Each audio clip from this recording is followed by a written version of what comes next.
Hi everyone, Steve here with My Comic Universe, and this month we've selected director Steven Spielberg to highlight. Steven Spielberg was born on December 18, 1946, in Cincinnati, Ohio, to a concert pianist named Leah Frances Posner and an electrical engineer named Arnold Spielberg. Steven spent his youth growing up in Haddon Township, New Jersey, Phoenix, Arizona, and Saratoga, California. He briefly attended California State University, Long Beach, before dropping out to pursue his career in entertainment.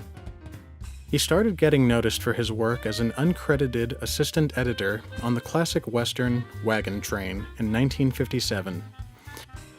His early work as a director included the short films The Last Gun in 1959, as well as Battle Squad and Escape to Nowhere in 1961.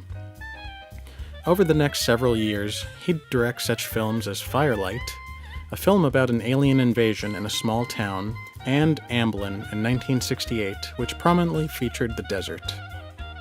Amblin would later become the name of his production company, which was responsible for such timeless classics as E.T. the Extraterrestrial. Spielberg also worked as a TV director in the early 1970s on such shows as Rod Serling's Night Gallery, Marcus Welby, M.D., and Columbo, Murder by the Book. Spielberg's first major motion picture was The Sugarland Express with Goldie Hawn in 1974, but it was his next film, Jaws, in 1975, that made him an international success. Spielberg and his film about a great white shark terrorizing a beach resort were credited with starting the tradition of the summer blockbuster we all know and love today. His next major film was the iconic Close Encounters of the Third Kind in 1977, a one-of-a-kind UFO story that's still considered a classic to this day. Spielberg went on to direct 1981's Raiders of the Lost Ark, with Harrison Ford in the lead role as Indiana Jones. The following year, he produced and directed two films, Poltergeist and E.T. the Extraterrestrial, the alien story which was the highest-grossing movie of all time up to that point. Spielberg also came to be known for his help in pioneering the modern-day practice of product placement, in addition to pioneering big-grossing special effects movies. With movies like Close Encounters and E.T., we saw a strong emphasis on special effects on a scale never before seen at that time. By 1984, Spielberg released Indiana Jones and the Temple of Doom, the follow-up to 1981's Raiders of the Lost Ark. Though it was a box office success, it neglected to receive the critical acclaim and praise that its predecessor received. As producer, Spielberg's biggest effort was the blockbuster hit Back to the Future, which was released in 1985, making Michael J. Fox a superstar overnight. But this wasn't his only contribution as a producer, taking on several projects in the 1980s with involvement in films like The Goonies and the animated classic An American Tail.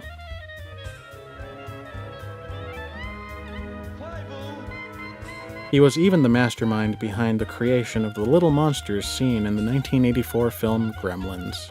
He got back into the director's chair once again to make the highly successful 1985 film The Color Purple, starring Whoopi Goldberg and Oprah Winfrey, as well as 1987's Empire of the Sun. Spielberg went on to produce the groundbreaking 1988 film Who Framed Roger Rabbit, which blended the two worlds of live action and animation.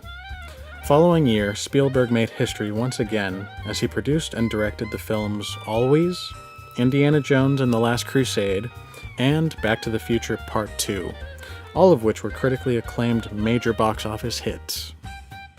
This concludes Part 1 of our Spotlight on Spielberg.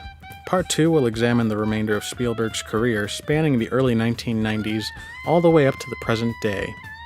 We'll also take a look at Spielberg's upcoming projects, including Black Hawk, the director's first superhero movie, as well as the remake of the 1990 film Arachnophobia. Thanks for watching. Let us know what your favorite Steven Spielberg film is in the comments below, and if you haven't already, don't forget to subscribe to our YouTube channel and follow us on social media. I'm Steve with My Comic Universe. Until next time.